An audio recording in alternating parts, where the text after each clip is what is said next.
All right, joining me now to discuss BTC price and other Bitcoin news is our Week in Review panel. CoinDesk Managing Editor of Technology, Christie Harkin in Toronto, and Managing Editor of Markets, Brad Keoun in Austin. Hello there, Brad and Christie. Happy Friday. Happy Friday, Christine. To you, Christine. All right, taking a look at these outflows. Christie, you said you don't usually comment on price or whatnot, but you found this interesting, the amount of BTC leaving exchanges. So I want to start off with you and how you're interpreting this data. Well, I'm not really thinking of it in terms of price. I'll leave that to Brad. I mean, obviously, less Bitcoin available on the exchanges will affect the price, I imagine. What I find is interesting is that the BTC is leaving the exchange in the first place, and what that would mean in terms of custody, maybe even what the motivation is behind taking it off of the exchange. Maybe it's a sign that people are learning that they're not supposed to keep their Bitcoins on an exchange for safety reasons. Perhaps people are concerned about even things like what might happen to the Bitcoin that's on the exchange when I move it to a self-hosted wallet, and what the future regulation of that could mean. So I think that there are lots of interesting questions that you can attach to outflows and the reason why people take their coins off of an exchange. And Brad, what do you think this means in terms of people or Bitcoin price specifically? Because a lot of people are looking at that support, that resistance. Does this mean that it could be a bullish sentiment for Bitcoin? Yeah, I think that's probably the way that most people would read it. I mean, we had that huge sell-off last week, and price went down to, I think, 32,000, and could be that people think that the worst is behind us now, which is probably a good sign. I don't think everybody's saying that, but it appears that a lot of people might be seeing 32,000 as a good spot to hold, if not buy. But I hear whispers of a crypto winter from some analysts. Yeah, I mean, people are talking about it, and people, these memories of the history are very seared into the Bitcoin mentality, because people remember 2018 and how awful that was. And, people weren't even sure if the crypto industry were going to survive at that point. Now it's a little bit different. I don't think anybody thinks crypto is going away, but I think, or Bitcoin, but people are saying, we could see further price declines. We could see just a prolonged bear market. So that's starting to creep into the dialogue for sure.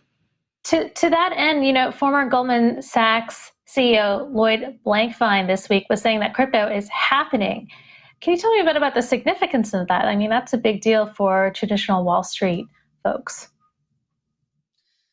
Lloyd Blankfein, I mean, he was on top of Wall Street for a long time. I mean, he is plugged into every board member of every company in this country. He can get senior government officials and regulators on the phone. He's super rich. He's got a, perception of being a successful business leader at the very pinnacles of, corporate finance. And the fact that he's coming out and saying that, sort of unequivocally, is to me a sign that he knows he's not going to look stupid with all of his pals for saying that. It's kind of gotten the point where he feels safe saying that. It's not a crazy prediction. It probably means he's hearing it from some of his other pals in kind of the Olympus of Wall Street, and he is kind of a thought leader. So, it could be that CEOs who are currently sitting at these big banks are going to kind of scratch their heads and wonder where they are in crypto. So I thought it was a super interesting development. Yeah, for sure. Christie, you talked about, you thought people were removing their Bitcoin off exchanges because they're perhaps concerned about the privacy.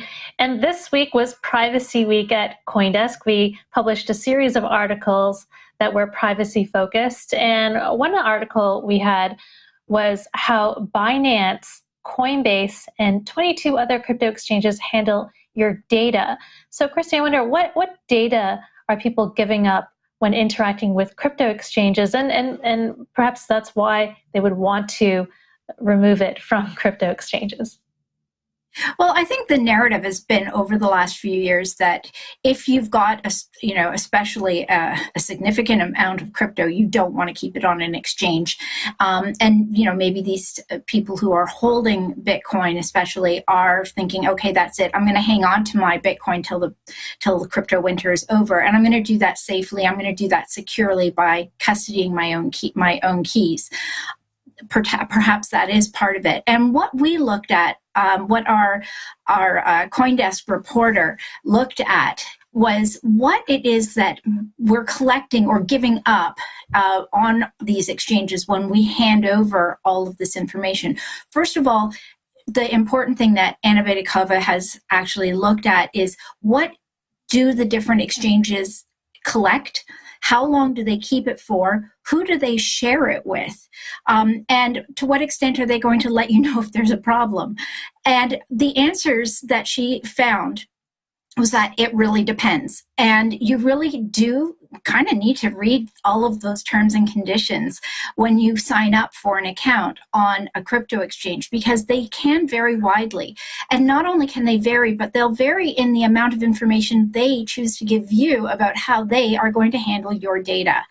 And that is a really useful thing to know when you're looking around at where should I be exchanging my Bitcoin, where should I be buying and selling my Bitcoin, and when I do send it to an exchange, who am I actually giving it to, and to what extent is that going to be safely handled and responsibly handled.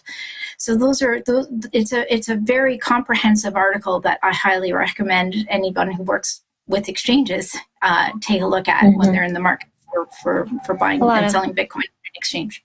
A lot of considerations there. I mean, Bitcoin was created so as to allow some anonymity and privacy in electronic money transactions. But as we learned this week, just talking to various experts, Bitcoin is not so private anymore, especially if the government or some person knows your wallet address. It can be tracked publicly on the ledger.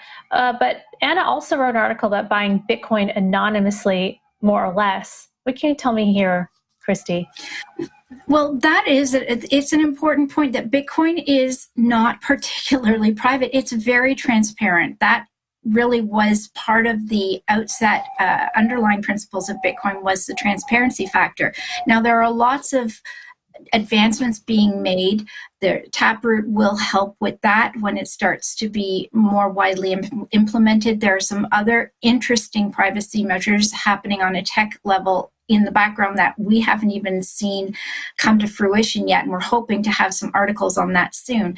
But there are a few options if you want to buy Bitcoin anonymously. There are some decentralized exchanges, for example. You can do person-to-person, actual peer-to-peer, meet somebody in a coffee shop and buy some Bitcoin. It's a little tricky to maneuver, and you have to weigh your own risks there, but that's a possibility. The other one is gift cards. There are sites that will let you swap Bitcoin for gift cards, and that requires no KYC, know your customer information to be managed. And also, there are still, not everywhere, in some jurisdictions you still have to go through KYC measures, but there are some ATMs where you can buy Bitcoin, again, at a premium. It is not cheap to buy Bitcoin from an ATM, but it's possible. So there are some options, and Anna goes into them, but they require some legwork.